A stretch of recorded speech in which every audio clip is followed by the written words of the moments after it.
Madame, Monsieur, bonsoir.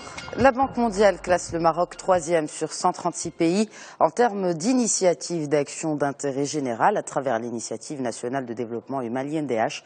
Les pays concernés par ce classement sont à faible et à moyen revenu. Ainsi, la Russie a été classée après le Maroc, donc 4e. L'Inde et l'Éthiopie décrochent respectivement la première et la 2e place.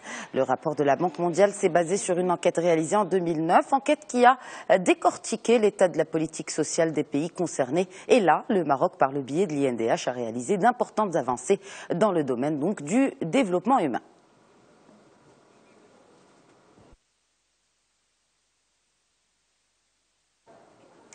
Un mot de commerce international pour enchaîner. Les exportations espagnoles vers le Maroc consolident leur train haussier. Elles progressent d'1,5% annuellement au premier semestre.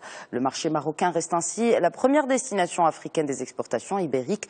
Sur le seul mois de mai dernier, le Royaume a reçu l'équivalent de 2,5% de l'ensemble des exportations espagnoles vers le continent africain. Les ventes de ciment accusent une baisse au premier semestre d'après les derniers chiffres de la direction des études et des prévisions financières.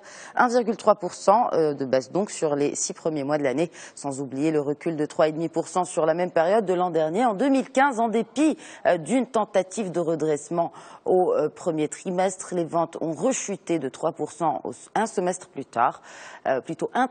plus tard. Ceci dit, la même direction rassure sur le secteur immobilier. Le financement de ce secteur poursuit son orientation positive. La performance des crédits à l'habitat a toutefois été atténuée par la persistance de la baisse des crédits accordés aux promoteurs immobiliers. Leur volume a en effet baissé de 8% à fin mai. Et toujours selon la direction des études et des prévisions financières, notre production électrique s'est raffermie de 6% à fin mai. La production privée tire cette performance. Par ailleurs, le flux des échanges d'énergie électrique avec nos voisins espagnols et algériens a nettement reculé. Et naturellement, la consommation nationale de l'énergie électrique s'est appréciée en un an.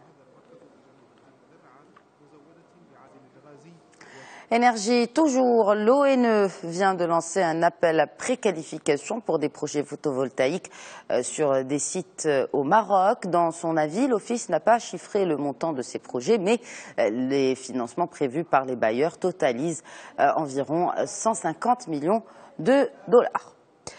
Une nouvelle circulaire qui délimite et encadre l'assurance à crédit sera bientôt publiée, et ce afin de gérer les relations entre les intermédiaires et les entreprises d'assurance, et en définissant les modalités et les règles d'encaissement et de remboursement des primes. Vous avez dû le remarquer en mettant le plein aujourd'hui, il y a du changement à la pompe. Le litre du gasoil continue de s'alléger. Il tombe en dessous de 9 dirhams à 8 dirhams 84, tandis que la tendance haussière se maintient sur le super qui atteint 11 dirhams 24. Et puisqu'on parle consommation et prix, on clôt ce journal de la zone euro. Selon l'Office européen des statistiques, l'inflation atteint un niveau extrêmement bas, 0,2%. L'objectif de la BCE tourne autour de 2%.